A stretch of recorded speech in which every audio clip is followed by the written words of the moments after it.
legislation for any other voids that might need to be filled in reality after that. Just so it's clear, we have filed Komorn Law and prose, I say prose like the writer, Alyssa McCormick, somewhere on the Zoom here. We have filed that. We've thrown the thing into the Supreme Court's application folder, waiting for some approval, and we're hoping that at some point we can be heard on that. That cannabis should. It's unconstitutional at this point that it remain as a schedule. All right. Do we have time for a break, or should we just move on? Because we need a break. We need a break. We have to have a break. Okay, fine. We got to take quick break. Listen, lawyers, be ready. We're going to talk about the bad breath scandal, one of many that seemingly just seems to cast doubt on the Michigan State Police Forensic Science Division. Hashtag Crime Factory. Well, I mean, any time you call the we're data. We're going to take a break. We're going to take what? No, we're going to come back. I can't even get started until we. Yeah. Okay. We'll be right back. Another dessert tea. You're listening to The Planet Green Trees Show. Join the Michigan Medical Marijuana Association today. MichiganMedicalMarijuana.org. The MMMA is focused on the well-being and safety of medical marijuana patients. The MMMA site provides the most comprehensive and up-to-date news on legal issues, politics, research, cultivation, as well as the various strange products and methods of cannabis use. Come join the discussion with the most knowledgeable and passionate advocates in Michigan today. MichiganMedicalMarijuana.org.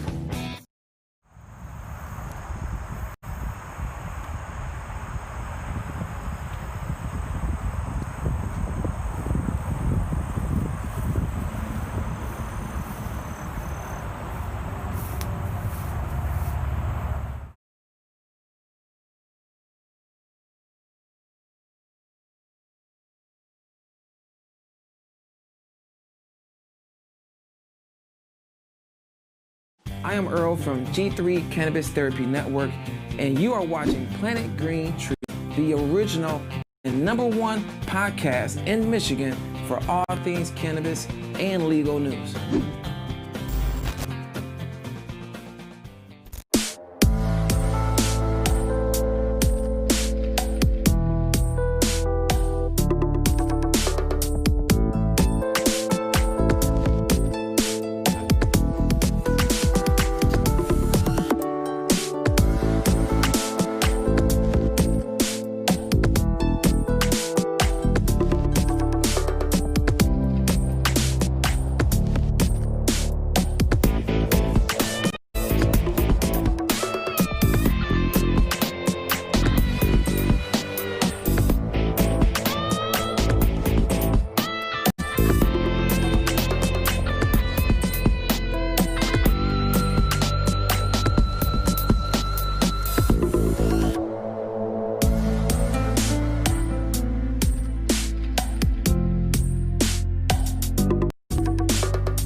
Dr. Bud Green here. Welcome to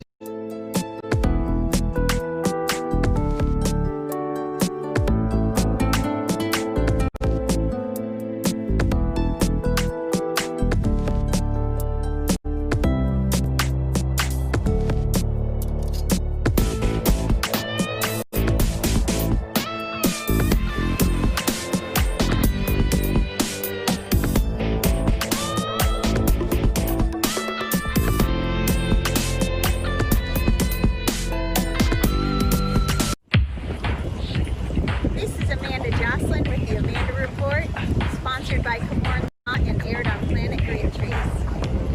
Woo! It's windy out here.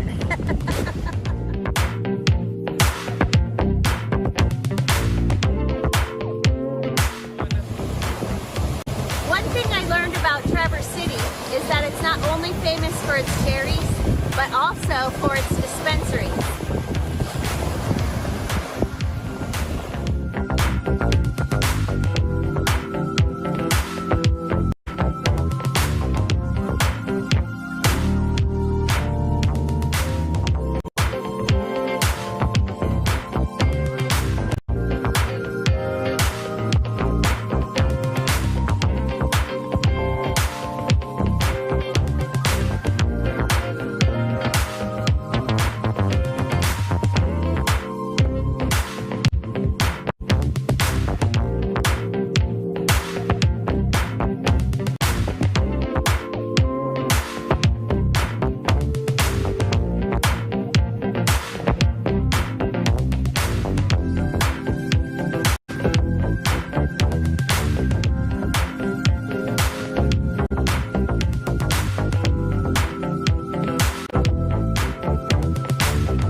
now I'm back on it. What's this? In the face of injustice, we stand proud and tall. Police misconduct drives us up the wall. We come in all shapes and sizes, fighting to be free. Jack-booted thuggery serves to charge our battery. We are the dildos for justice, and we are here for you. When you just don't have the juice to do what you must do, and when the police come calling cause you smoked a little grass, grab a dildo for justice and shove us up their ass. We do all the hard work at attention all the time. We may be rigid, but our justice is sublime. We vibrate with intensity, electric in our cause. When the cops don't have a warrant and they violate our laws, we are the dildos for justice, and we are here for you. When you just don't have the juice to do what you must do, and when the police come calling cause you smoked a little grass, grab a dildo for justice and shove us up their ass.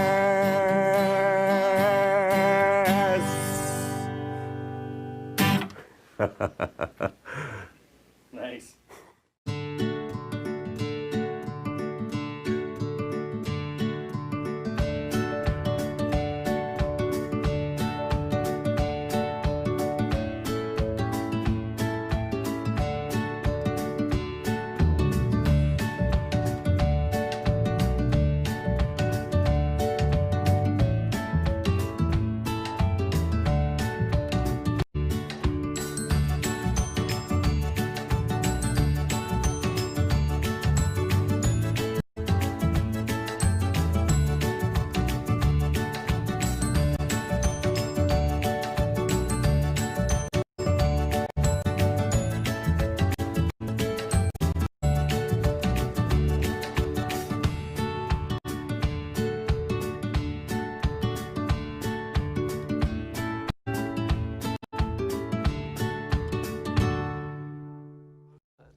We're going on an adventure, guys.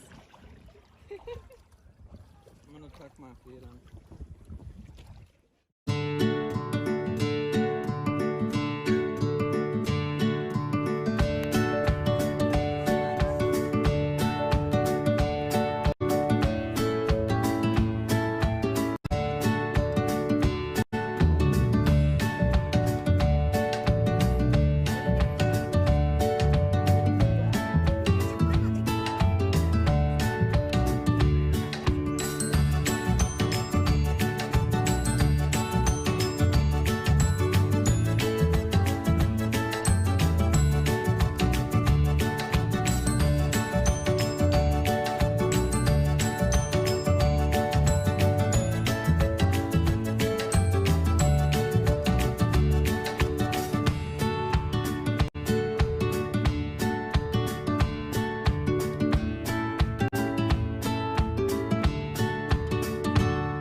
Hi, this is retired Sergeant Steve Miller, and you are watching Planet Green Trees.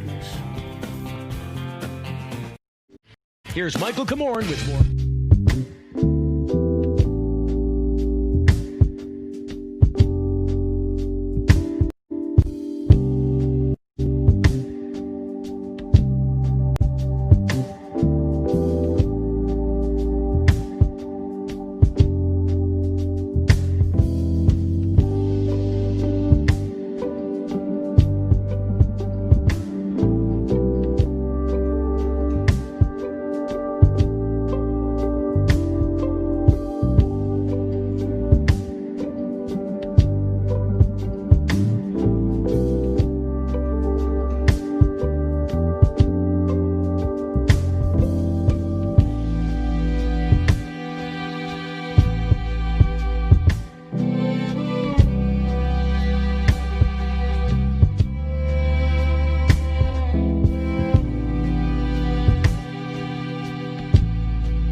we're back. Thanks for staying with us. Losing them damn things. We have Fred Stieg-Nielsen here and David Radoy, and he was also involved in that case up there in the Isabella. Judge Chamberlain. Yeah, sure he was. He had Leslie, and they got out after the exam. Oh, I didn't realize. Oh, sure, Section 4 and all that stuff, all that jazz there, and all kinds of good that stuff. on Section 8? Fun time. I watched Michael almost jump across the table and strangle a prosecutor. Well, that case is still going on, Dave. I don't know if you heard that. Yes, it is. It's still going on. I know. Believe me, I know. All right, listen. There's a thing going on. There's multiple scandals that have plagued the state of Michigan's crime lab. I think most rational thinkers would suggest that just by virtue of the naming of the Michigan State Police Forensic Science Division suggests that there's some kind of connection there that makes them less than objective. And I say that because as scientists, it's the science that's supposed to drive the testimony, it's the science that's supposed to drive the spirit and the honor and the integrity of the entire process that they engage in. And unfortunately, we can name several circumstances time and time again, not just in the state of Michigan, but it goes back a long way when we talk about science and junk science. For example, you hear today all these defendants that are getting released on the Innocence Project. They're using DNA samples to release them. Many of them were convicted of bite mark testimony, shoe print testimony, hair follicle testimony, things that at the time the FBI came in and said, this stuff is accurate and this can be trusted. Sure enough, convictions are being. So the point is the science that's used in and as ways to convict defendants has traditionally been, by the statistics that we have from past experiences, been bullshit. Yeah. And it continues today in a number of different areas. The science isn't the problem, though. Well, you're right. And a lot of times there's a mixture. One of the important in the Isabella case and other cases when we were dealing with the crime lab scandal, the reporting of could-be synthetic marijuana, we're not sure. The courts would say things like, well, the GCMS machine works accurately, and that doesn't that you can't fight that. That's a 99%. But it's not that. It's the way they're reporting it, of course, because they have duties to report specific things. Anyways, enough about that. Let's get into the bad breath here. What is the bad breath things? Someone's going to have to give us a little foundation here for our listeners to understand. This is an important. Fred, do you want to lay some of that down for us? Well, I can give it from, I guess, the beginning of this past year. I think it was. Sure, please do that. I might get the date wrong, but I think it was January 6th of 2020 or somewhere right in that time. There was a letter sent out or some communication sent out to local prosecutors' offices about 4 days prior to the MSP going public with the fact that they had discovered fraudulent activity with some of their contractors. And when I say contractors, a lot of people probably don't know that MSP farms out and had been farming out the responsibilities of the maintenance and the calibration of the data master DMT in the state of Michigan to a third party, to the company that it started. It was NPAS and then became Intoximeters, and then Intoximeters contracts with individual subcontractors to take care of these machines. There's some 200 of them in the state of Michigan, and there was at one point there was 3 contractors. The one guy retired that was responsible for the UP, so it left 2 subcontractors to manage all of the machines in the state of Michigan. And of course, people know that data master DMTs were kind of providing these magical numbers that you, as a defense attorney, if when you're confronted with it, you got to tell your client and have them think very long and hard about whether or not you want to pursue fighting this when you have something that's well over a 0.08, because it's been viewed by jurors, I think, historically as kind of a gospel. So in early 2020, we find out that 2 of these contractors have been fired for suspected fraud, and then we don't really find out a lot of stuff for some number of months, and it's kind of under lock and key. And I think there was people, perhaps David Radoy and you, Mike, as well as Mike Nichols and these other attorneys that were really prodding hard, trying to get this information, figuring out what was going on. And only recently, I think, it's come to light once we knew that they were criminally charged, and even once these individuals were criminally charged with forging records, committing fraud in the course of their jobs. Even then, the information was being hidden from us. So I'm kind of rambling because there's a lot of information in there. But one important point of this is that, you know, when the information had come out that the Michigan State Police had an issue with people that they contracted to do the vetting of the machines and verifying their accuracy, it becomes a huge question because it just brings into doubt whatever they've been doing up to that point, and what, you know, and how are they going to resolve it, right? And they have every interest to not overblow it, and also have every interest to try to minimize it. My biggest complaint for all of this is that when they realized that they self-investigated, they should have called in a third party Once they knew there was a problem, Yes, they didn't, because the idea is that Michigan State... They were pretty transparent about the problem, though. Well, yeah, but think of it this way. What happens is the Michigan State Police may have known, probably known, but they get to investigate the people that they're in a contract with. Right. They would have liability civilly as being the contract associated with that, but a duty to oversee it, a duty to make sure it's going on. But instead, what they do is they drop that, and they charge them. I mean, who can do that? You know what I'm saying? They're probably at fault, and the way they're going to this is if they themselves do the investigation and have an outside third party. Anyways, I digress. But I just got to note, they were not transparent about it. I agree. They were hiding exculpatory information. Impeachment evidence is exculpatory. They knew these guys were lying. They knew they were not showing up, and they weren't letting the prosecutors know about it. They weren't letting the defense attorneys know about it. People were pleading guilty to crimes that they shouldn't be, and it wasn't until they realized how bad it really was in January, and they had to fire them and charge them criminally, that they told anybody about it. So they knew about it. Fred laid this out in his cross-exam.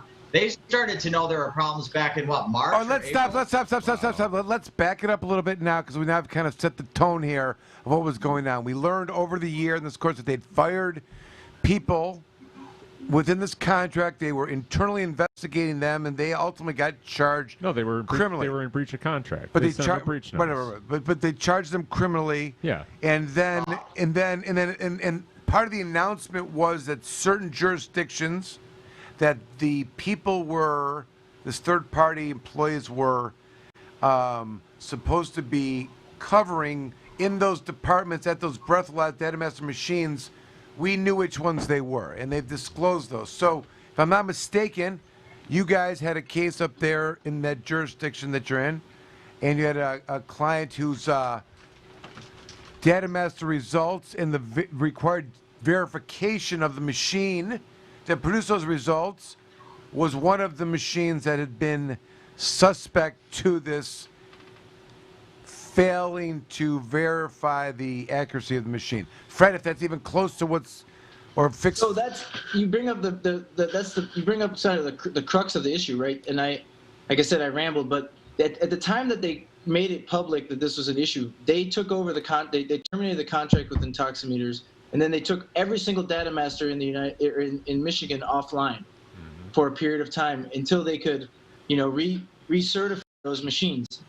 And then all of a sudden you saw this circling of the wagons, and I think that's sort of what David was talking about, is that there was a complete lack of transparency, and the goal was really to say, hey, there's no problem here. There's a problem in like a few of these data masters. We've looked through everything. We've looked through thousands of records. We've combed it all, and our investigation has concluded that in these, I think it's a dozen counties or maybe a little bit less jurisdictions, there's issues with these data masters. Every other data master is fine. Now, we defense attorneys, of course, realize, hey, if somebody's not doing their job in one jurisdiction and then they're providing written certifications about what they did in other jurisdictions, and of course this issue has been now to the Court of Appeals in People versus Fontenot, but the issue is if you're creating these business records, and then you got to start being worried about these certifications, which are attestations to, I did this on this date, I performed these functions.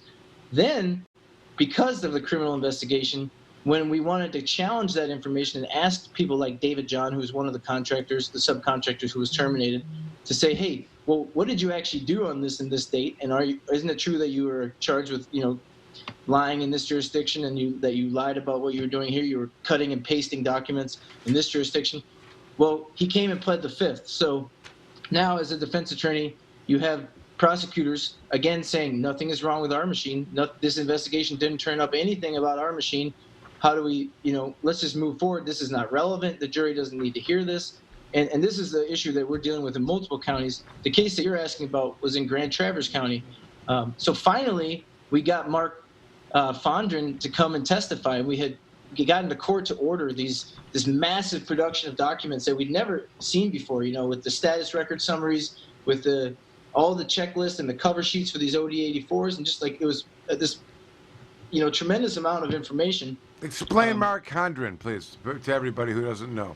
So Mark Fondren and also explain also who took the fifth on what question. Well, that's coming.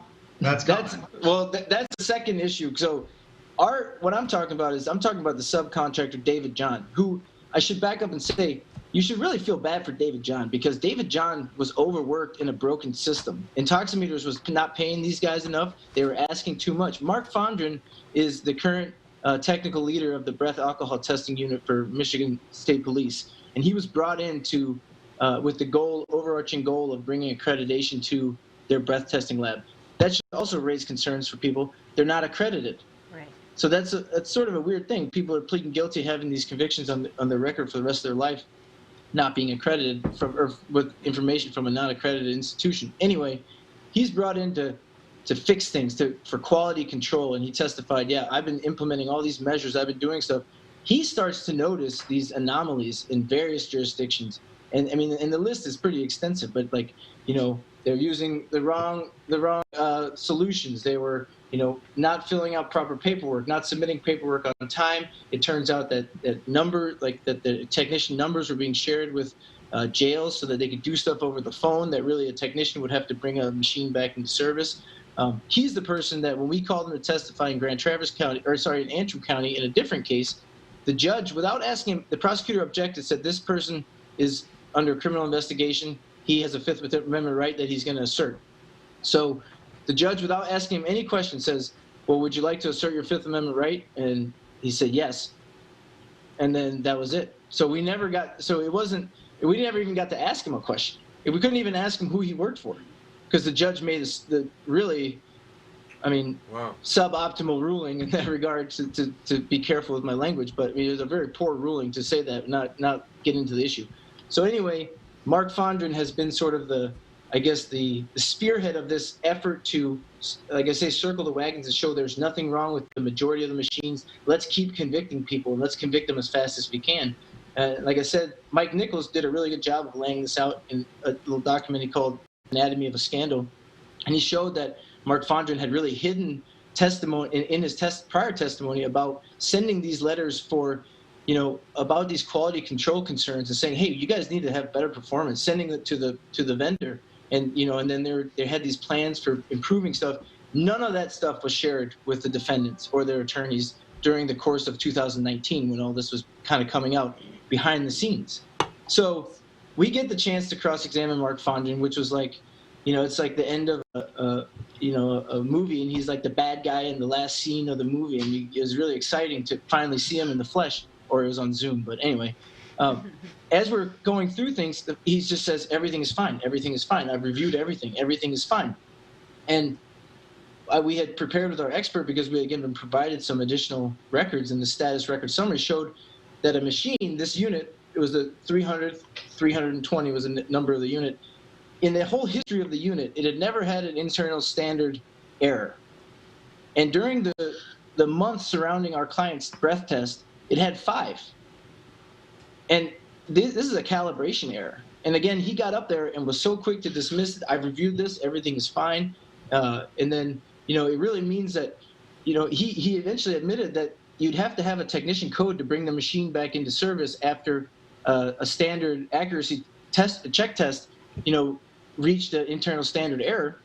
And then it turned out there was no record of how that number had been shared with the Grand Traverse County Jail on January 6th and how that machine had been brought back into service under those conditions. And so I think the takeaway from it was that it underscored that it's a hoax. Like I don't want to use I guess that's a kind of loaded term these days, but it's a scam for them to tell us that they've gone through all the records, because there's thousands and thousands of records and they've skimmed them. Detective Sergeant Clearwater, who seems to be a fairly forthcoming guy, he testified that he had skimmed the other jurisdictions. Under oath testimony was, I have skimmed, because we asked him, well, what about the jurisdictions that weren't on this limited list? Oh, I've skimmed them. I've determined there was nothing wrong. Our investigation didn't uncover anything untoward in those areas. But we all know that when investigations uncover issues, I mean, it's usually just the tip of the iceberg that we're aware of. And you see these efforts on the part of the government to completely limit your ability to bring this in front of the jury. And that's, I think, probably the most frustrating thing for me. I just want to note we got Neil Rockhind, who just had Fondren on the stand today, who called in. Neil, I don't know if you're there. But Neil had a really interesting cross-exam, taking taking what Fred brought, which I watched. One of the nice things about Fred's cross-exam being on Zoom is that I got to watch it in all its glory, where Fred basically, Fondren said, oh yeah, we know it was only this one machine. And the judge kept trying to say, like, I don't see what the big deal with this scandal is of the fraud or why this wouldn't apply. Because it doesn't apply to our machine. And Fred just meticulously showed that, like, they're just bullshitting that it's only these other machines. It's all the machines probably, because these guys weren't doing their job. Neil, are you there? I'm here. Hi. All right. Neil Rockhind, also known as a Rockweiler. That's right. And I can't see him if he's there, but Neil, we're glad to have you on. We got a little background of Fondren's cross-examination from Fred, and David watched that, and David was going to tell us about your experience cross-examining today, but he could do a pretty good job, but we'd much rather hear it from you. What happened Good. today? Mine was a little different than Fred's, because Fred, I think, did a fantastic job from what I saw. I saw the end of it. But we've been gathering records, we had a Judge Hardig issued a subpoena in, I think it was March or April, and we began getting records from the Attorney General, some of which were under protective order for a long time, up until recently. And they thousands upon thousands of pages of documents. And recently we were fortunate enough to be able to look at some text messages and emails, and that took just an insane amount of time to put together. And Colin Daniels, who, was just determined. We were at the office on Wednesday or Tuesday night until he was there till like 3:30 in the morning. That's just what it takes to put together the kind of cross-examination you have to do on a professional witness. So my take was I didn't get to see the beginning of Fred's. Obviously, it was very successful, but anybody who's seen me cross knows that I try to really put the witness in a I try to continually paint them into corners with their own words. Not that we all don't do that, but part of what we tried to establish in this hearing, because I knew that Fonder was going to come in and he was going to say that all's well. And so he's going to say, Neil, hold on. For the context of what we're talking about, you had an evidentiary hearing of some kind to keep out records, or was it a Dauber hearing? Right. Give us a little bit of that. So the police and prosecutors are trying to, and they're essentially pulling what I would call, and I'm not saying these individual particular prosecutors are doing it. This is a part of a bigger problem where specific prosecutors in court, I think, are hamstrung when they privately tell you, they look at you and they sigh at having to endure through the task. They're doing it because they're required to do it by their superiors. And I find myself in a case like this, we're going through, they're all trying to, they've sort of been given this playbook. And the playbook is, how do they get around the obligation to call to the witness stand the people who have committed fraud? And for those of us who were around years ago when some of the Oakland County Sheriff's deputies in the Narcotics Enforcement Team unit, some other DPD officers in their, their street narcotics unit, these guys, and what they would do is they would just segregate or sever the particular witnesses that were caught committing perjury or caught committing fraud. They would just sort of, push them to the side and say, we can do it with other witnesses. Yeah, sequester. They'd like sequester them. What's that? They'd like sequester them so that they were dirty and put them over there. Take them off the witness list, Right. or they'll say you can call them if you want. They'll just try to carve them out of the case and say, we have other officers who can do that. We have other ways to admit the evidence, which of course begs the question whether they should. But they've chosen to, collectively, I think prosecutors across the state have decided that in these breath test cases, despite the fact that there was a scandal and fraud, they've decided that they're going to forge ahead. And the people that have encouraged them to forge ahead are members of the PAM and the Michigan State Police Alcohol Enforcement Unit. And as you get into the meat of it, and our case involves, we really have 3 cases currently pending there. Today we involve 2, involve them trying to admit data master records, DMT records, and they're trying to do it without calling the technician who is on trial for fraud.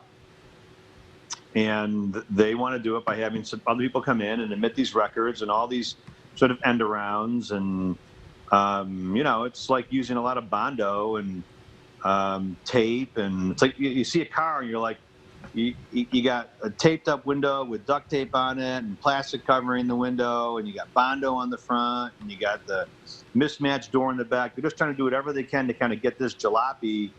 And then what they want to do is they want to tell us that the car is fine. And so what we uncovered, and I think what is uncoverable, is there were tremendous problems internally in the Michigan State Police alcohol, the breath test unit, and that the leaders, and this is what the testimony established today, I think overwhelmingly, the leaders of that unit knew about the problems. They communicated about the problems. They communicated about the technicians, and they kept the rest of us in the dark. They referred to the technicians at times as imbeciles, stupid, who's on first. At one point, they said, we can't wait till we're getting 3 new technicians. Another time, they said, we can't trust him. He doesn't know what he may, that machine will fail because he never knows what he's doing. Another comment about, these are all private text messages, iMessages, and emails. At one point, they decided they were going to terminate the technician who worked on the east side of the state. And that was October 15th. They decided after so many errors that they were going to terminate him. And yet they continued allowing him to service and work and handle, advise, and provide technical support to police departments, not advising any of the courts, police departments, prosecutors, or defendants. We were all in the dark. They let all of us believe that these technicians were competent. And then to make matters worse, when they decided they had a termination date, they had a meeting and they decided he was going to be fired. They actually said he's fired November 15th. His last date would be December 15th. But then the group met on November 22nd. And the leaders of intoximeters and the Michigan State Police met, and they decided to keep him on. Despite knowing that they were going to fire him for incompetence, they decided to keep him on and just set him, like a time bomb out there. Just sent him out into the universe of breath tests and police departments. And one of the comments that we exposed that they shared with each other was, well, you know, I say just let it, get this, just let it ride. We'll see what happens. Worst case, it'll just be more ammo for us when it comes time to get rid of them. Who cares about the guilty, innocent people pleading guilty? So Neil, let me forget about the guilty or the innocent. We're all people. Doesn't matter. We're not. There's a level of fairness, that transparency, and so Mark Fondren gave a PowerPoint, you know, when she said that he was brought into the state and his position was created to improve transparency. So much of my cross-examination was devoted to the lack of transparency. All of those things are a lack of transparency. The unwillingness to keep the information private amongst yourselves, and calling them idiots and imbeciles while sending them out there and acting like they're technical, they're technically competent, is offensive. And so that was much of that. That was the beginning of my cross. Then there's another part of the cross-examination which dealt with two sets of records. The testimony today, I think, established rather clearly that they had a procedure to wash the records. I'm not sure you guys are aware of this. And this is not that interesting, maybe for your podcast, but for your broadcast. So let me know if it's boring. But they had, so the technicians create the records. The records then go to intoximeters. Intoximeters reviews the records. They clean them up if there's a problem. Then they go to the state police. Then the state police sergeant in charge of the unit, she cleans them up. Then they go to Fondren. He then looks at them. And so there's a 1A, 1B, 1C, 1D. But they have emails and text messages between them in which they make it very clear that they don't want the technicians to have their own copy of the records. They want one copy of the records, and they only want the one copy of the records at the state police to be the record. And the reason for that is that every time, in my view, and the witness essentially conceded this, every time that there is a contradiction or an error, I don't care how small it is, if the date is wrong, or if the lot number is wrong, or if the numbers are transposed, every error is Brady material, which is information that we're entitled to show that the program is not as efficient and well-functioning as they claim. But if they sterilize and sanitize and wash the records so that we only see a final copy, then we never get to see how many errors were made along the way. And as far as I'm concerned, that's just, that's again keeping us in the dark. It's not transparent. Did you know they had that at one point they referred to some of these units as a POS or a piece of shit? They had a top 25 list. Did you know that? No. Of the worst ones? Did you know that they had a list? They actually had a repeat offender list.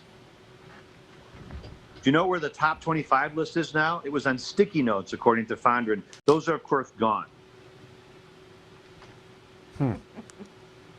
Now, Neil, the one thing that I want to make clear here is that a lot of the position from the Michigan State Police that did their own self-investigation was to cast blame on the contracted third-party folks, and now Fondren's in to, I guess, clean it up. But would you agree with me that much of what you're describing here is all these communications of the Michigan State is actual knowledge of it taking place? That yes. that they in fact, instead of acknowledging this, basically investigated the people that they were conspiring with to commit a crime, who on a contractual basis, and charged them with crimes to avoid their own, even though they were equally involved with it, knew about it, and perpetuated it for a long period of time. Is that right? I think that there's an argument to be made that that's what took place. I'll tell you this. The hearing today ended with the judge advising Mark Fondren that he has a Fifth Amendment right against self-incrimination, he may want to speak to a lawyer. And Mr. Fondren elected to do that. And that's how the hearing ended today. And it ended because there was an issue with what was happening with subpoenas that were what was happening with subpoenas that were being delivered to David John and Andrew Clark. And that testimony is, we'll see if Mr. Fondren returns with a lawyer, if he returns to testify, if he attempts to assert a privilege. I certainly know what I think lawyers, if he consulted with a private lawyer, what a lawyer in private practice would advise him. But that's, that'll be left for another day. There's a lot of... I just want to note for the audience watching here that to have an expert witness plead the Fifth Amendment during an evidentiary hearing is so rare. Well, he didn't plead the Fifth. He didn't plead the Fifth. The judge said, do you want to consult? I'm giving you, you can answer the question the way Mr. Rockine phrased it. You answer it one way, you're clearly incriminating yourself. If you answer it another way, then the answer, you're not. But of course, only, you could be subject to perjury if you're not being truthful. I don't want to put any pressure on you. You're certainly free to go ahead and answer the question, or you can, decide, maybe you think you should consult with a lawyer. I'm not going to tell you what to do. And she said, do you want to consult a lawyer? And he said, yes. It's a train wreck. I mean, that's crazy. I mean, it's just, that is Can I say something? Rare thing to happen in a cross-examination. 100%. But David, we had a case in St. Clair County where they took the Fifth too. And here's the irony of all this, Neil. The county prosecutor said to him, we're not going to charge you with any crimes. Don't worry about it. Get back up there and lie your ass off, right? and the same thing's going on in your case. Who's investigating these guys? Who? Well, let me tell you. But my point is, if there was ever a time to call for an independent investigation, nobody in law enforcement should be looking at this in Michigan. This is a very interesting part of this because there were so many things. The way that we approached the cross was, again, I didn't see the way that Fred began his or started his. I certainly saw the end. And the result for the client was fantastic. So hats off to him. We approached ours a little differently. I think David, Mike, you've seen, how we kind of put, like, reminiscent of the Bill cross-examination. That's kind of how we construct them. One of the interesting things here is that because we had so much information, there wasn't the same opportunity for the witness to try to just talk his way out of it and then move on to another day, which I think what some experts try to do. They just try to talk the way through an answer, and they give a non-answer, and then, you can't keep up with the non-answers. And so, but at one point I had pointed out that how, again, part of this whole transparency, how could you permit this one guy, Andrew Clark, who was a witness or a technician, how could you permit him just to keep working between a meeting where you knew he was going to be fired and he was incompetent, for incompetence, and then, you just let him continue? And he responded, and Fondren testified. He goes, well, I had a lot of confidence that he was improving as a technician. I said, so you had confidence in him from that point on up until the point of the stop work order in January 7th. And he said, yeah. Well, we had a text message that he had sent to another sergeant in the state police, in which he said, I'm ready for Andrew to be gone. I've lost all trust in him, and there's something fishy in Huron, which is a place that he had been. So, it was like jaw-dropping, because every time he tried to sort of talk his way out of one of those something, he ended up talking his way into another worse trap. It was like, maybe if I can step to the right here, I won't step in that trap. And then he steps into a trap with bamboo, spikes in the bottom of it. It was, so you want to talk big picture and not particulars. The big picture is this, that the state police, not just intoximeters, the state police and intoximeters treated the breath alcohol program unlike a transparent open book. They gave us a sanitized, sterilized, washed up version, washed out, cleaned up version when they came to court. And what they knew, and only they knew, was that the technicians were performing poorly, the tests were not being done timely, there were mistakes being made across the board, sometimes the machines weren't being repaired correctly. They kept a list of bad machines, they kept a list of repeat offenders, they complained constantly about the technicians, but none of us knew that. When we, and Mike and David, I don't know if Fred is still on the phone, but when you guys would ask for records from police departments, we got a little sterile packet of 7 to 30 pages that looked like our clients, like the coffin was nailed shut, that everything was in perfect order. And the fact is that when we actually got into the records and we went through the thousands upon thousands of pages, we exposed that that is not the case. They knew the truth, and they knew that these technicians and that the program was not on solid footing. And they still sent these guys out there. And I'm telling you, every time I asked them, I said, so you were brought in to improve transparency, and here you are. I said, that's not transparent. That's not transparent. That's the opposite of transparency. At one point, he said, well, it may or may not be. And I said, well, explain how that would be transparent. Explain how keeping the information to yourself but not telling the general public is transparent. And the prosecutor objected, and the judge said, and the judge says, that's an easy word to understand. Transparent is not a complicated word for anybody, particularly somebody with his education. I said, no, I want to hear the answer. And it's a yes or no. What was it, transparent or not? This is the problem. The problem is that they ran they sanitized it, they sterilized it, and then they gave us the sanitized, sterilized product that we had no way to get behind it.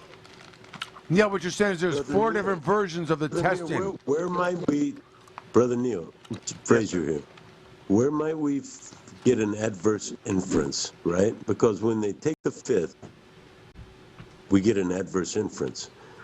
Well, we're not there yet. I would say this, that if he pleads the 5th on this issue, I think that his testimony on direct examination would likely be struck, given the case law, and he would not be able to testify as a witness. It's a pretty vulnerable point. That is incredible. Not it's a pretty vulnerable point. The point relates to this subject. And we haven't gotten to the facts yet, but what happened when subpoenas were coming in for the technicians? And then with the technicians' names on it, what and how were those handled? And that's where the hearing is going to pick up. When there were so many things. Neil, Neil, let me ask you. Hold on, David, one second. Yeah. Neil, you mentioned that there was there's more than one version of the test results. There's an A, B, C, and D. There's more than one version of there's more of the records. Okay. And the ones that were released to the public were doctored and cleaned up and washed. When in fact, are emails, yeah. So let me give you an example. So in a case that we tried, we requested records from a local police department and from the state police, and we asked for the same thing. We just so happened that this was before Mark Fondren took over as a technical leader of the program, and there are 2 separate. They're the same technician, same date, same machine, but 2 different sets of records, and you can tell the signatures that were affixed to the tickets that were associated with the breath testing are different. A signature, for example, has a closed loop, one has an open loop, one is above the signature line, one is crosses over. And when you transpose them, you can tell that they're not the same. They're not even, they may be the same person signed it, but just be like me signing one document, and then Mike, you send it back and say, hey, you need to correct this, and then I print a new one, and I sign it again. Now, when you lay these side by side, one had 6 pages, one had 4, and you look at it and you're like, wait, and this is a prime example for us of Brady material, of incompetence, or see how important that is? That's so important. Yeah, Brady. Because it shows that the program is that the technicians are making mistakes and that there's an effort to sanitize and sterilize. But all you get now is you get the version from the state police. You don't get anything else.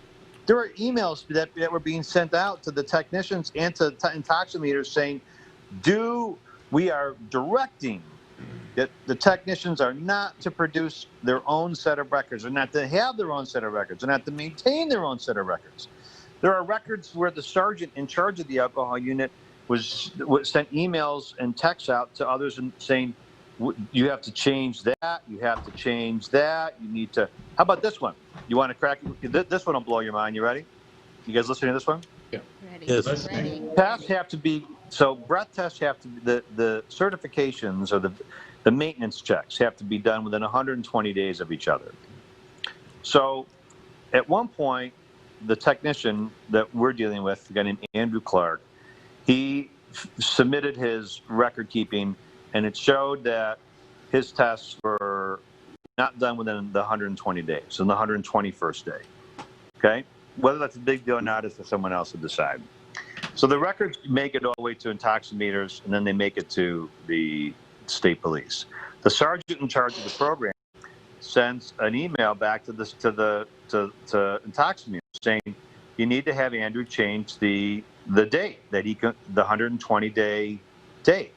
He arrived before midnight, but he ended the test. He finished after 100, and finished the next day, which would be 121. So it needs to say, because he was there before midnight, it needs to say 120 days. So the person from Intoximeter says, I thought the date that he finished should be the date. She says, no, change it. So they change it. So I asked Founder today, I said, I go through that with him, and I said, he was trying to testify that there were no changes of substantive changes of records, and I point this exchange out, and I said, did you approve of that? He goes, no. I said, do you agree with it? He goes, no, that's wrong. I said, wait, so he says, no. What it should be is when the test is finished is when the document should be dated. So he figuratively sort of pushed the sergeant in charge of the program under, in front of the bus.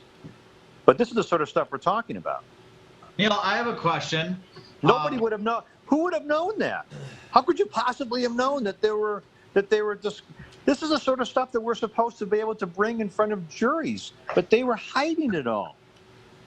I know, Neil. I was going to say. Hang on, Mike. Hang on. They're concealing this. This is wrong. It's wrong.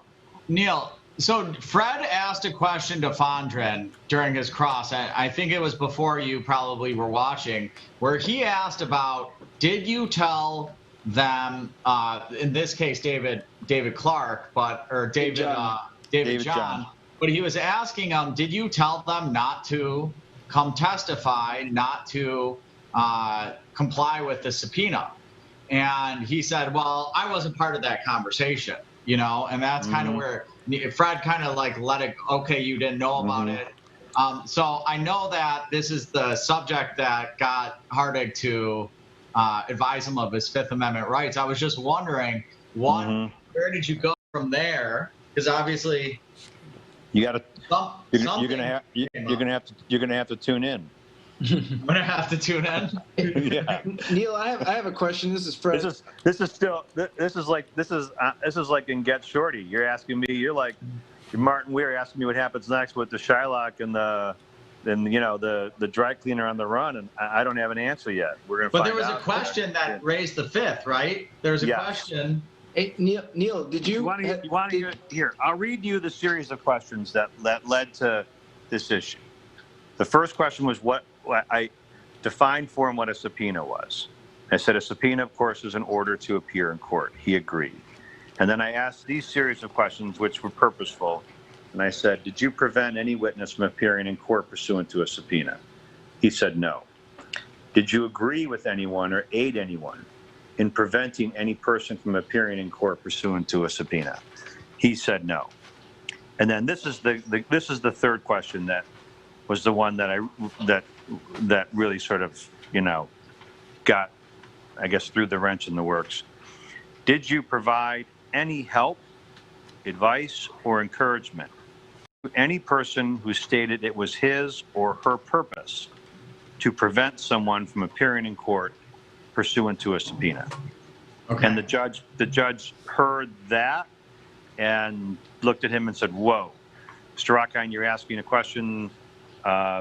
You're allowed to ask that question, but don't you agree that question could, incriminate him if he answers? And I said, yes. And then she turned to Fondren and probably spent a good 5 and he's never had a judge turn to him like this ever in his 25 years of testifying, which he's very proud to say. He's 25 years of testifying. Never had a judge probably turn to him and say this. And she's a great judge. I think the world of her. I think she's one of the best. She's one of the most competent, attentive, fair-minded judges in the state. If you ask me, I'll pick her over anybody for any random hearing. And she literally turned to him and was saying, look, and she explained it. If you say no, which you can, but one answer will incriminate you and one will not. But if you answer, and I'm not going to tell you what your answer is, and maybe you feel very confident to proceed, but if your answer is, yes, you're incriminating yourself. And if it's no, it's not on its face, but, obviously you have to evaluate whether there's the potential for, some type of perjury claim later. And I don't want you to feel pressured. I want you to think very clearly about whether you want to, you have a right to speak to a lawyer. And if you can't afford one, we'll appoint you one. Beautiful. And he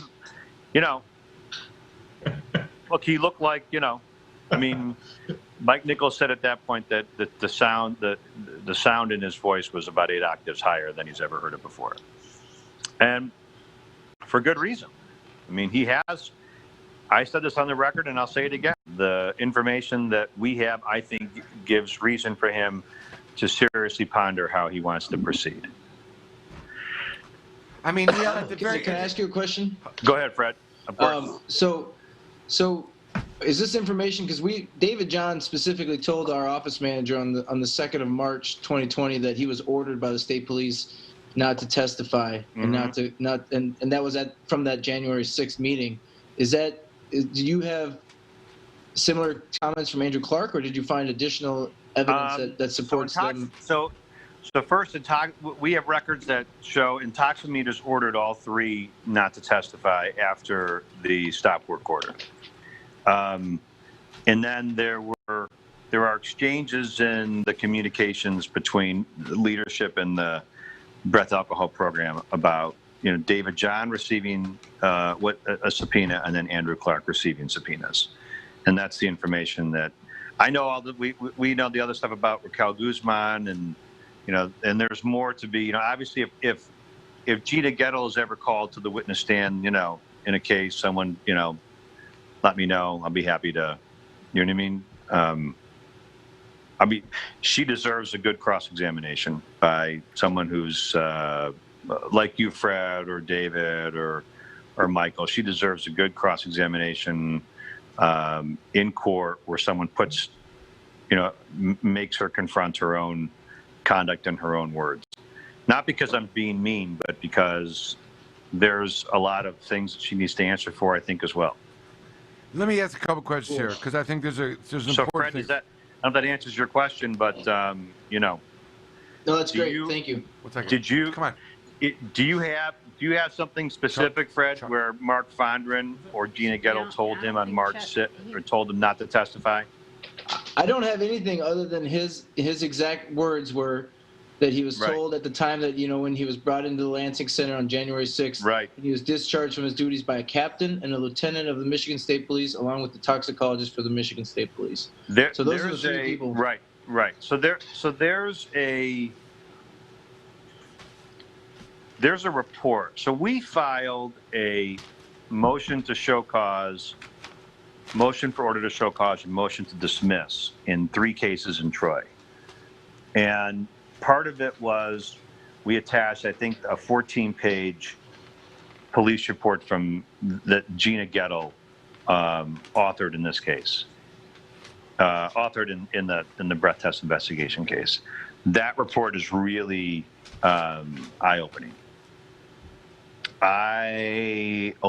Who's Gina Gettle? Explain that again. Gina Gettle is Sergeant Gina Gettle is the she is the leader or director or leader of the toxicology. No, Fondren is the technical leader. She is the training director or of the alcohol enforcement unit. She really is sort of she's one of the 2 heads of the unit. Okay. She heads one part of it, and Fondren is the technical leader of the unit. All right. So her report is she was really sort of the go-between between the techs, Fondren, and Intoximeter. So she's got a ton of information, and her report is stunning. In her report, she details the conversation between her and David John, where she said to him, you get a subpoena, give it to me. That's in her report. Wow. Now, so yeah, that's not how subpoenas work. Police officers, as you know, don't get to decide that when someone gets a subpoena, particularly a civilian gets a subpoena, that just give it to me. I can't just walk up to, Mark Fondren or someone on the street who's got a subpoena and say, you know what, don't worry about it. You're not needed. If any one of us did that, you know what happened to us? Our law license would be snatched away and put in the shredder so fast. You know what I mean? So. And any prosecutor that knows about it and lets that goes on should have that happen as well. Well, the issues are going to be, because remember that some of the information that we got, some of her report sort of has a stop date on it. I certainly wish I were a fly on the wall today, and could hear. I think they might be using some private email servers. I have to ask a question, Neil. Come on, let me get in. I would love to hear what they were doing now, after, but I just, Neil, yeah. Let me ask you this. Okay, so Fred, I thought you did an amazing job, and I don't want to steal any of your thunder. You did a really fantastic job. We probably have different styles a little bit. You know what I mean? But I watched the last 20 minutes of your cross, and it was great. It was great. But I was very focused on. We had so much information about, like I said, this was the opposite of transparency, the double sets of records, the hiding of records, the top 25 ad machine list. I mean, come on, this is. Listen, could you imagine? Wouldn't you love to go into a trial and say, "Hey, ladies and gentlemen, guess what? They got 25 of these things that they keep a bad. They call a bad list."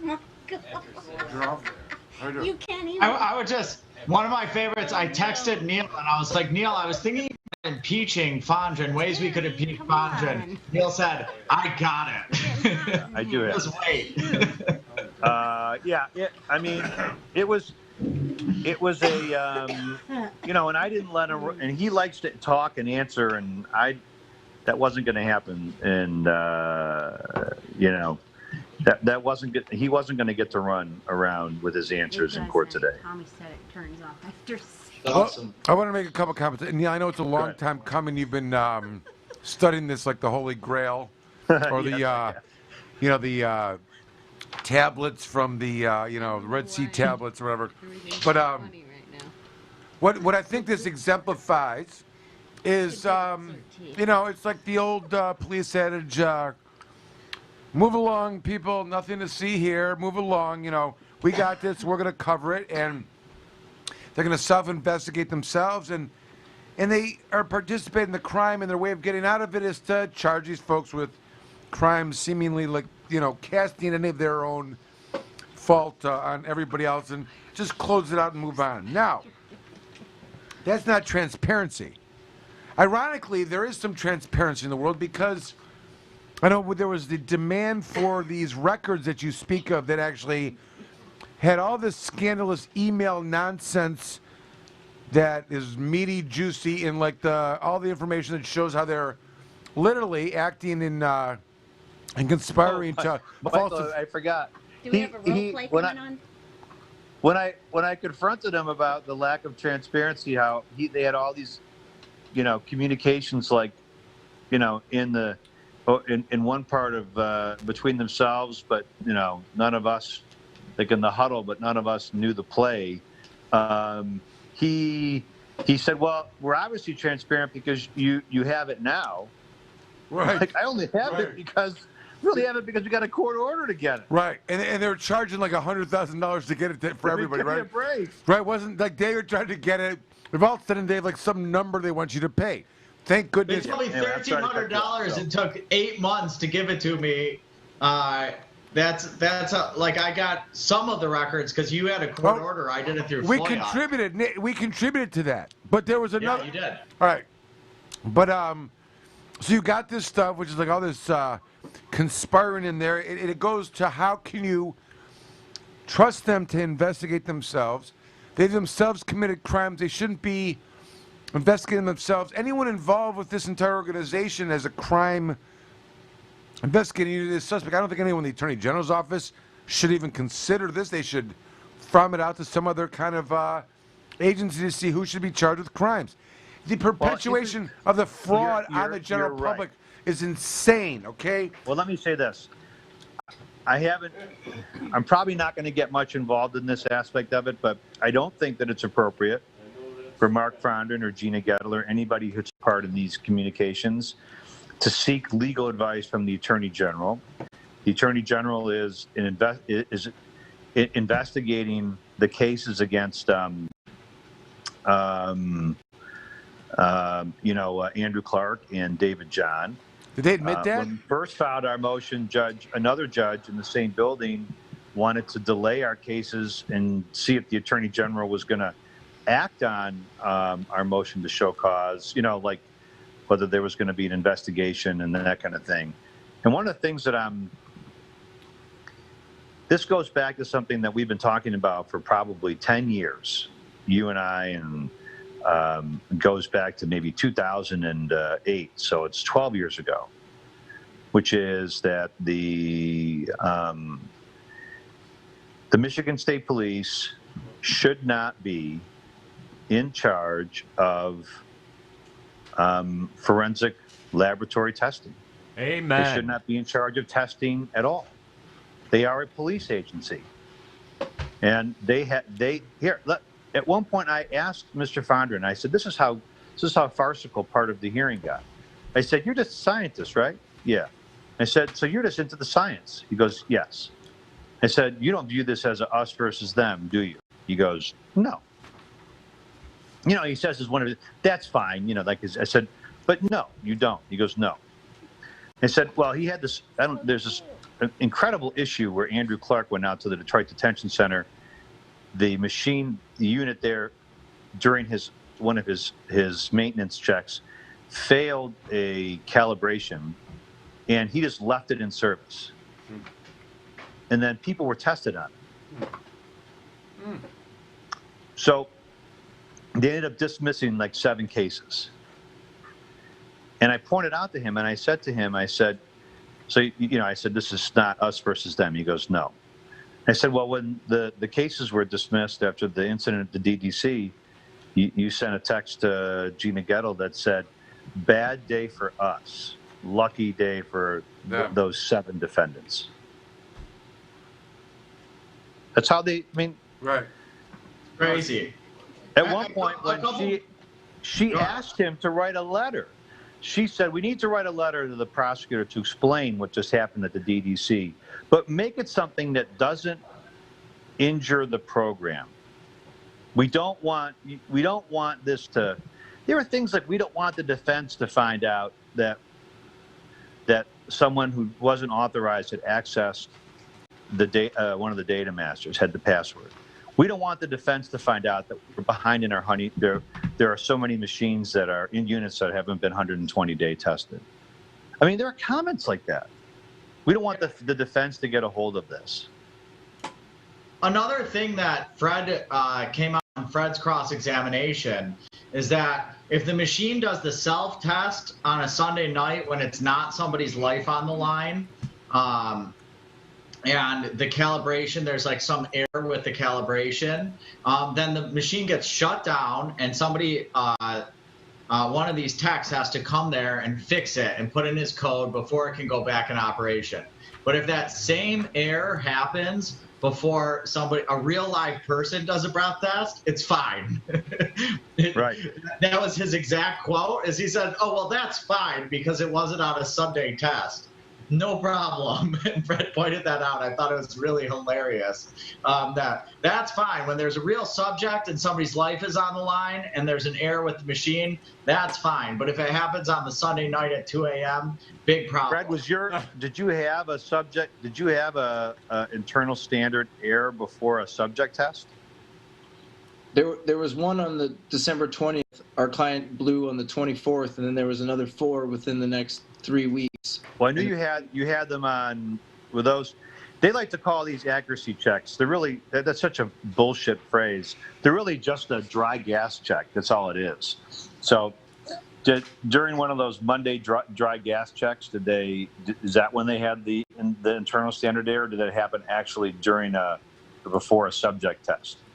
It did happen during a subject test, but not our subject test. But it kind of bookended our client's test, and that was the thing. The machine had never had, in the history from 2018 until 2020, or sorry, the end of 2019, it had never had an internal standard error, and all of a sudden it had 5 within 3 weeks. They're such garbage. At one point,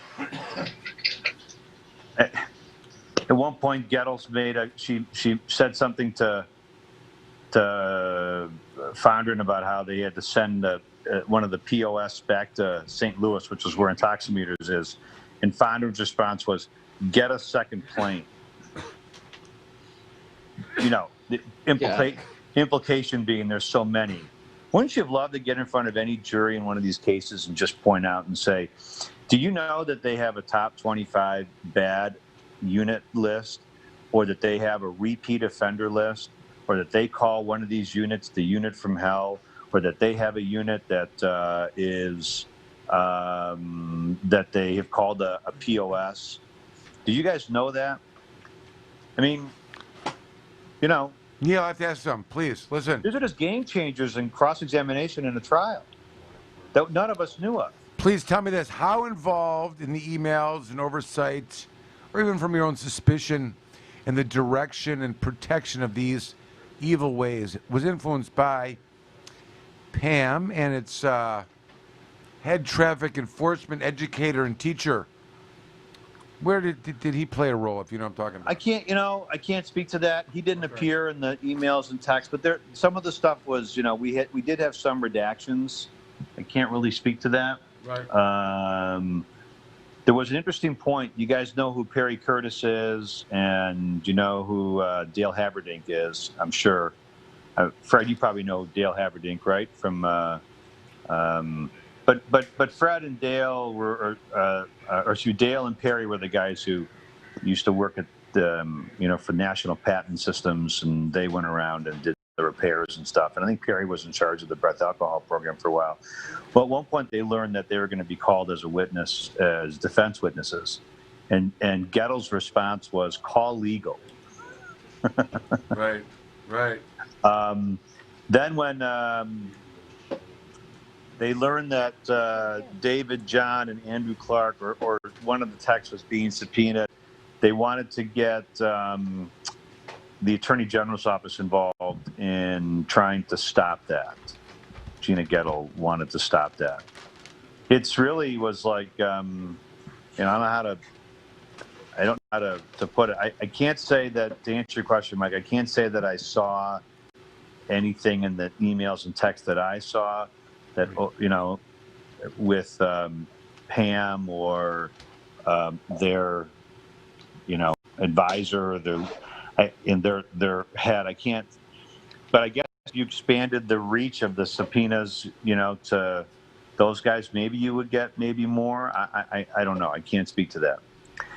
But, there is a toxicity that, there is a septic nature to the programs at the laboratory testing programs at the state police. And even if we don't see anything specifically in these emails or texts that show the imprint of Pam or those who we've encountered before who work with Pam, the fact of the matter is that this is the way the table has been set. It's been set as, like, I don't know if you know this, but 2 days ago, Mike Nichols sent an email to Mark Fondren saying, why is the state police just offer the training programs to police officers? And rather than just answer, he said, well, it's really not my decision. You have to contact blah, blah, blah, blah, blah, blah, blah, blah. So the question I've wanted to know for years. But they've kept themselves, they've tried to have exclusive control over the information. They have succeeded for a long time in having exclusive control over the information. And, Yeah,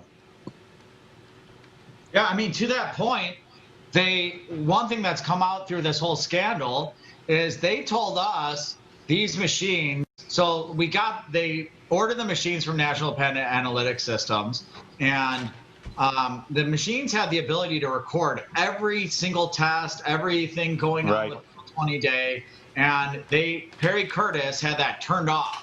Right. And we were told there was nothing there. Like, the machine saved zero data, and we were just stuck with their which was not true. Right. Which was not true. We now know, getting to that whole transparency thing, they wanted control over it. Fondren uses that data that was saved there to now come to court and say, oh, the machine's working fine, don't worry about it. Meanwhile, they've been hiding it from us for years. Wait till we still got some, listen, we still got some cards to play. So there's some, they have the ability, the techs had the ability to change the serial numbers on replacement units. So for a unit said 001 was the unit for Komorn's house, and it went bad, I could bring another unit over that was number 003, and I could just reprogram it. And so every breath test ticket would print off on Komorn's unit with his serial number. So I could literally have replaced the units. But to the end user, it would appear as though the same machine was functioning all the time. This status summary report is something that I know Fondren is really proud of. Going to see how proud of it he is at the end of the hearing if we make it that far, because I think that there's a vulnerability there too. Particularly, go ahead. No, I was going to say the problem in all of this is you've got, as you mentioned, the House of Science living in the, in the house of the police who are motivated by position and, of course, interfering with. They have a bias. They have a complete bias. They have a bias. The emails and the texts revealed that they were trying to protect the program, that they were trying to insulate. They kept the material. The testimony today revealed that he reluctantly conceded, but ultimately he did concede that the information they were not transparent. Information was kept. They knew what we didn't know. Can you imagine? I mean, like Neil, just even the peripheral players, number one, saying "Bring you me." ever seen Curb Your Enthusiasm, where they talk about foisting that one assistant on the next person? He foisted her on you. You ever seen that? Yeah, maybe. Well, that's what they did to us. Yeah. They knew these techs were imbeciles and incompetent. You want to go a step backwards. Why in the world do we have the state police with all the money the state police has, and they had to outsource to Intoximeters, a company that had to hire a guy that at one point was like, I think he worked for Pitney Bowes doing like copy machine repair or something, and he elevated himself to working in a chromatography company. But why are these the techs that are maintaining these machines? Why are they were retired police officers and now they're these guys that, I mean, it's either a serious program or it's not. Yeah, why them? It either impacts lives and should be treated like it impacts lives, or it shouldn't. But Neil, I believe it's the same as yours has been for a long time, Mike. Take every bit of forensic science and testing, and it's not that complicated. Divest all of that from the Michigan State Police, create a separate unit with someone who's not a police officer, who's just a scientist, and just call it the fucking science lab. And they can give information to everybody. And they don't care what the results of the fucking cases are. They don't care whether the instrument is deemed defective or bad. They just reveal it all. That's transparency. Maybe then we'll have some confidence in the results, and we won't have to have a conversation at 10 o'clock at night about how we, after 27 years of practicing, 3.5 years in the prosecutor's office, which I'm still making penance for, by the way, I have to just now learn that there's other information that we didn't know. It's absurd. It's absurd also, Neil. Just some of the ways that the process of them bringing it to the forefront and how it was reacted with the officer said, "Bring me the subpoena, I'll take care of it." Not normal, right? What they're just describing and their belief that somehow they can come in and defend this hiding of documents, knowing that it's not at all the appropriate thing to do. It's the wrong decision. To call it transparent and to think that they can get away with it and rely on the law to protect them in that regard, which is that they're part of law enforcement. Not only does it show how flawed the system was, how it should have been investigated, but the real reason why people are rioting in the streets. Because if they can get away with this kind of stuff, just on the trick bag stuff of getting this, the game of, how many thousands of people are convicted based on this stuff? They're just, it's all no truth. Mike, I'm sorry, this is a con. It's a con. And I know Fred used the word hoax. It's a con. It's a long con. These OD33 logs that are supposed to keep track of the Monday morning accuracy checks, what the fuck good are they? Unless they keep track of all of the errors that occur, unless the public and we can see every error that ever occurred on that data master. But we don't get to see those. Yeah, we don't get to see all the errors. Where are the self-avowed moral avengers, these prosecutors who, when you need a plea deal for someone who made a bad decision and did something, a young man or a young woman whose entire life is going to be impacted, whatever the crime may be, who then say, well, they did something wrong, they need to pay. Where are they when the thousands of people are being hurt by this scam? They're not there. They're never there to help us. It's a great question, and I'll say this. There are some prosecutors who I think are currently running for office that have indicated that they have an interest in eliminating the top-down policy handcuffing of the trial court prosecutors. I think that is, I think those are great ideas. Those are inspirational ideas. As someone who was in the prosecutor's office where we had no discretion.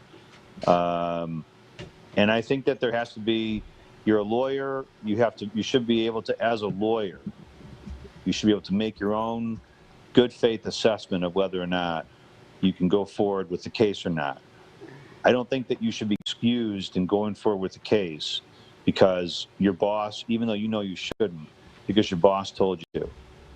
And on the flip side of that coin, I've been saying for some time, and I'm sure you guys agree, that my clients who are typically of one mind, they have one sort of political mind, and then they get themselves into trouble, and they don't understand why the laws are so bad, why pretext stops are permitted, why racial profiling is allowed, as long as the police have an objective basis to make the stop. The fact that they wanted to target some black people, why that's permitted.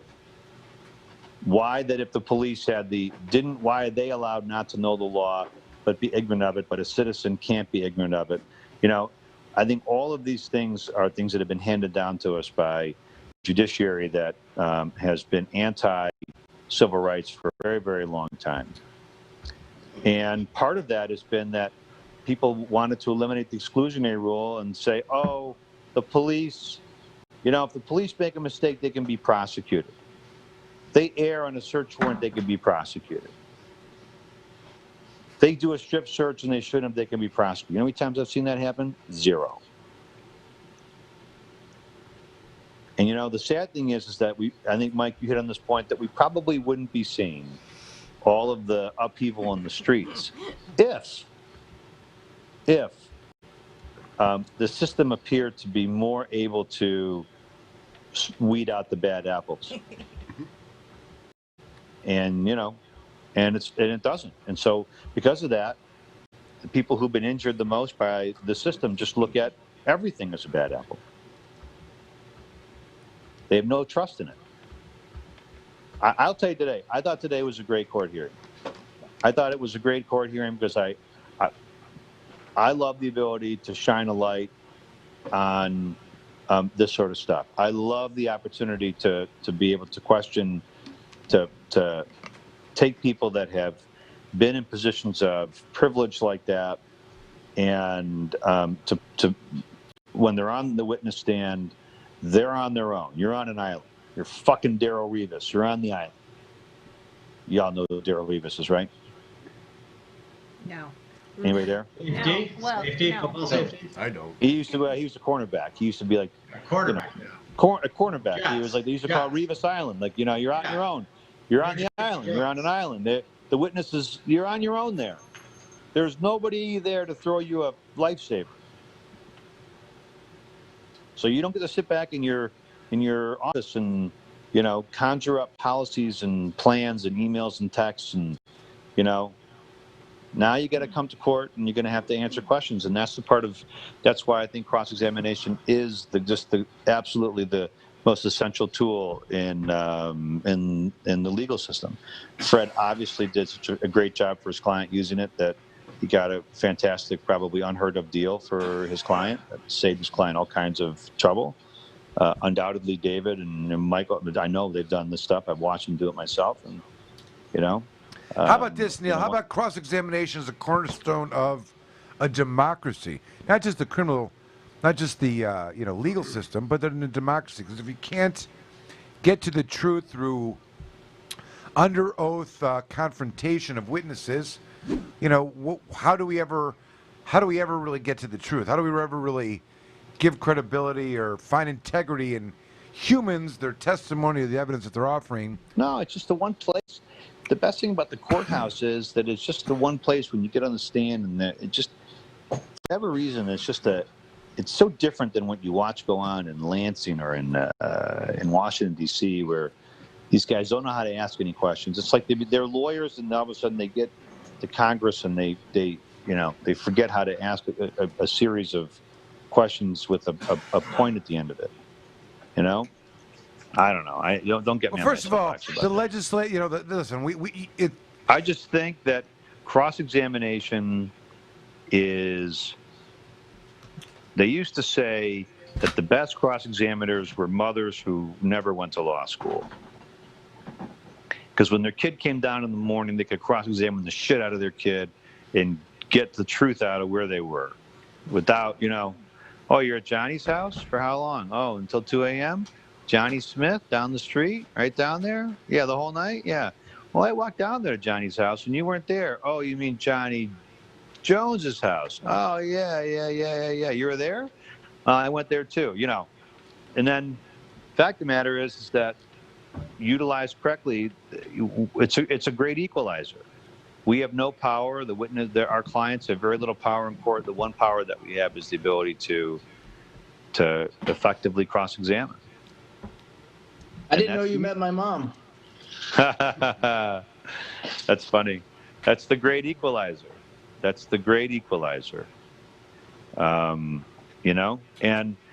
Mike, you've heard me say this. I think that the court system, that juries is our best example of daily democracy.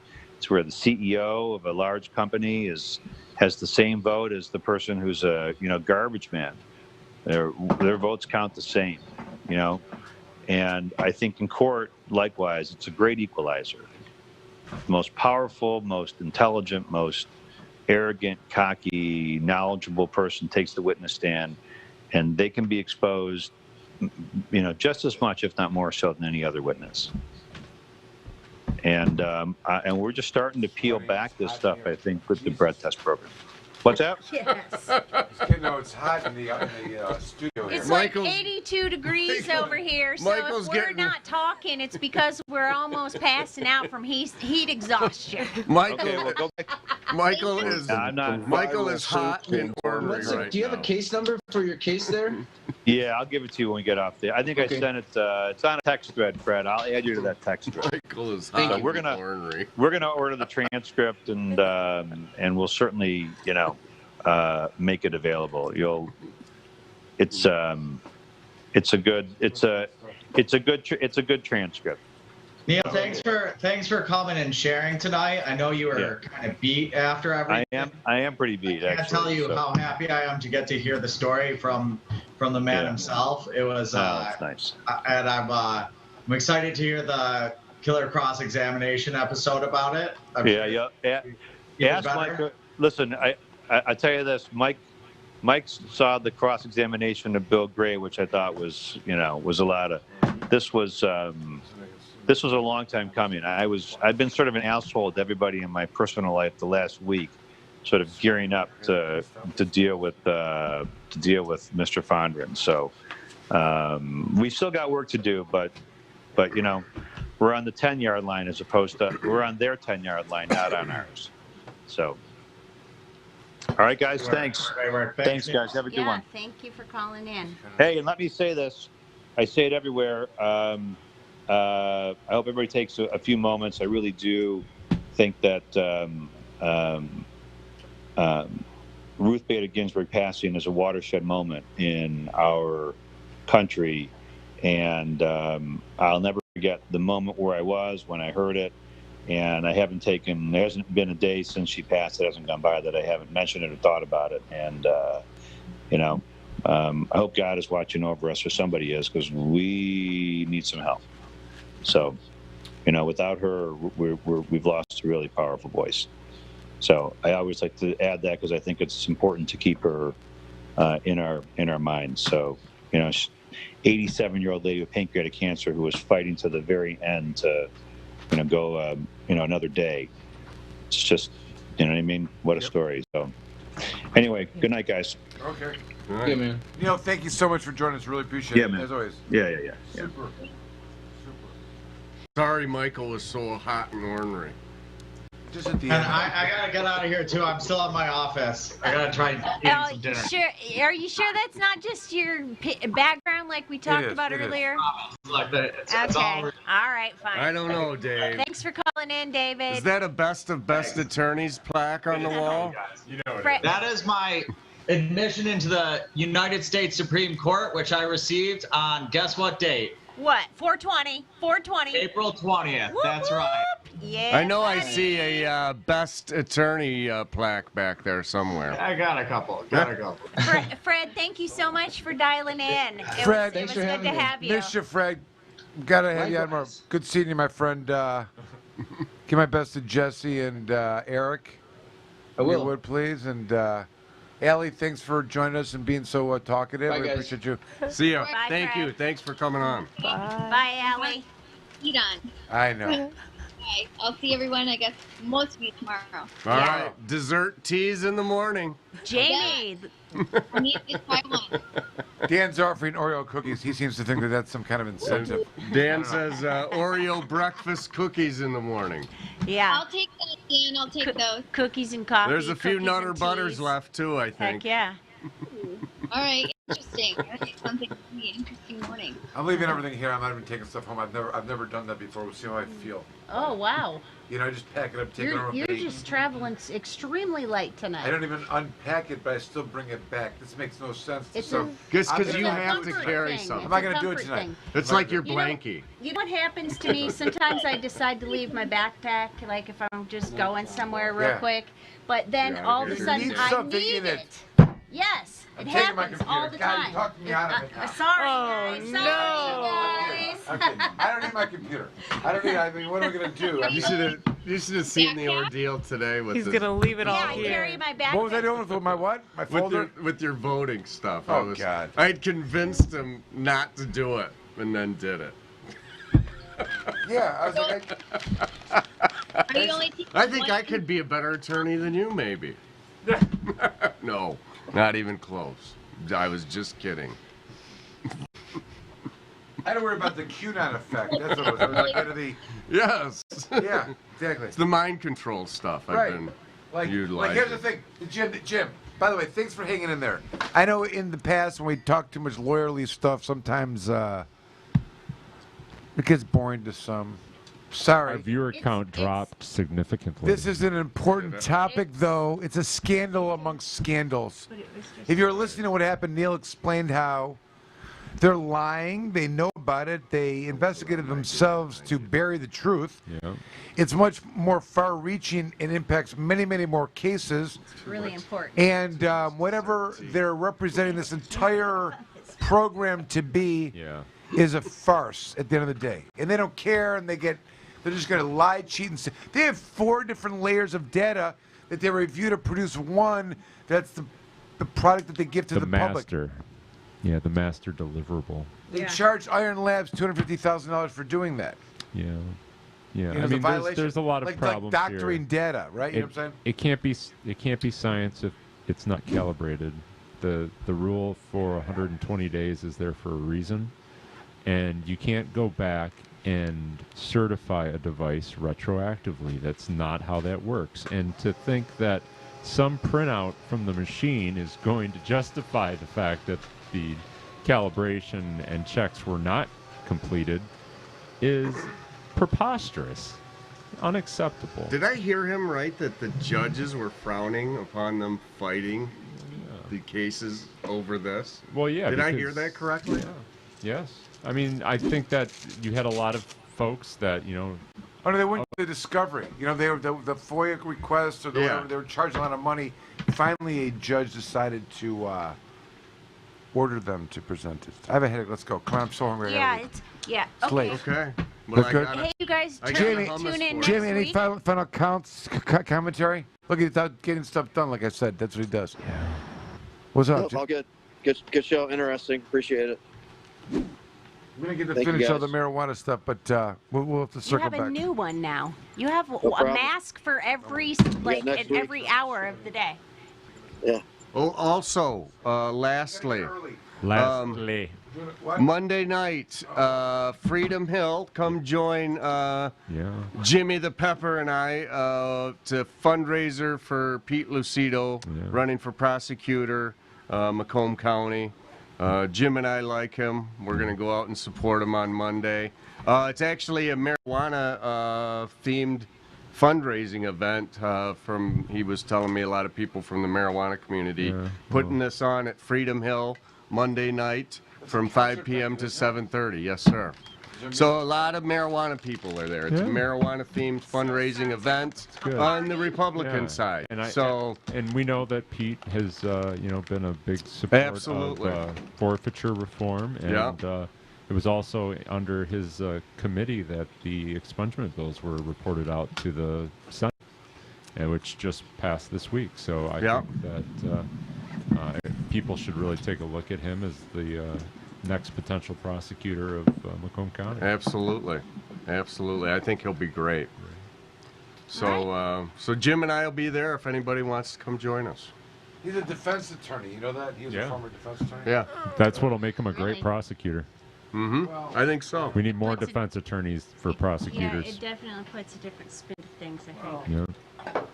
A different perspective.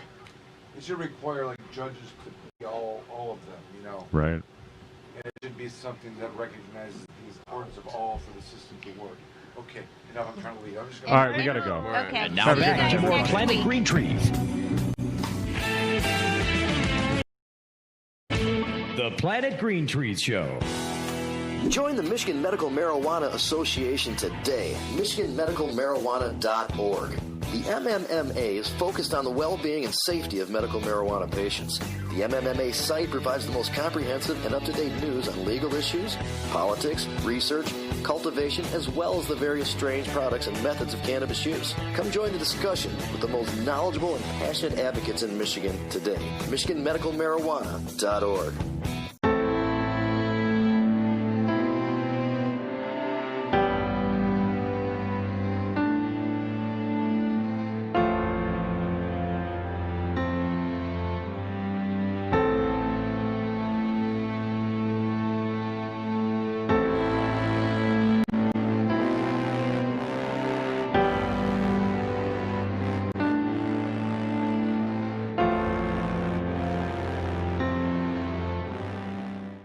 Before you plead, call me, Attorney Michael Komorn.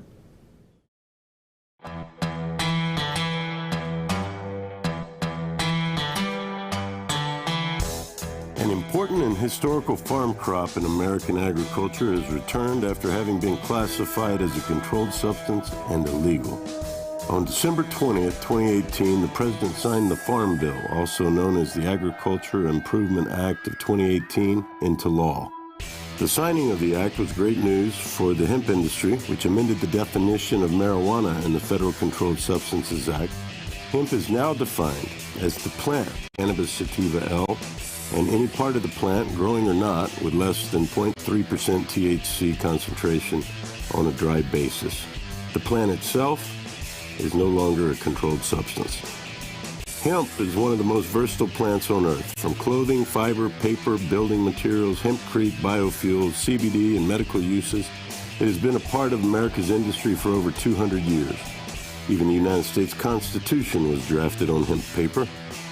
The time is now. If you're thinking of getting in the farming or processing of hemp, contact our global experts, legal, and consultation teams to make sure that you're on the right road when you venture into the new hemp industrial revolution.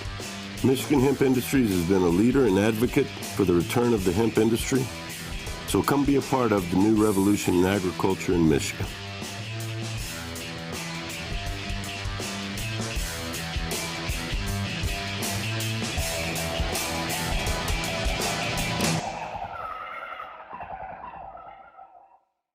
It's time for Planet Green.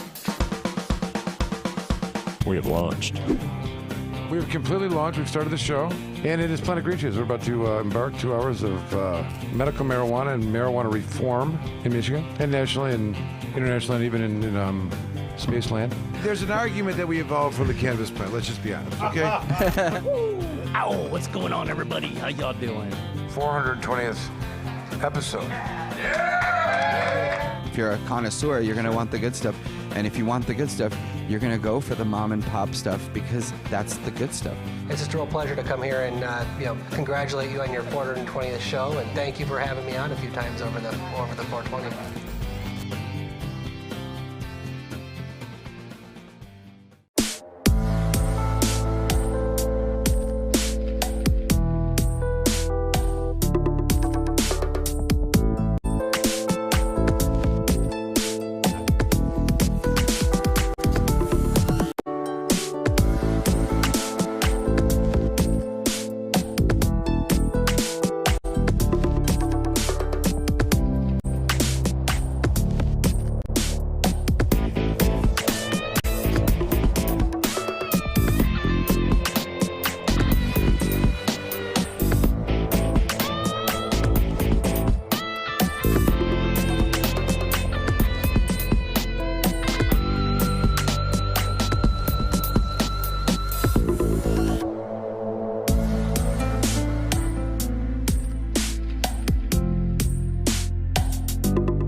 Dr. Bud Green here. Welcome to our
Komorn Law. Michael Komorn is one of the top attorneys in Michigan that has experience and dedication in criminal defense law. Komorn Law can take your case from arrest all the way from trial, appeals, and even to the Supreme Court. The team at Komorn Law has the compassion and the experience you can look to for help in your time of need. Komorn Law has over 25 years experience in criminal defense. We have accomplished numerous legislative changes through community involvement and lobbying. Our award-winning law firm has a reputation like no other for keeping overreaching government accountable and in check. We have built Komorn Law for people who need lawyers to stand up to the system, fight back and win. Once we become your lawyer, you become a part of our family. Don't settle for less, just ask our clients. Komorn Law, the best damn criminal defense lawyers, period.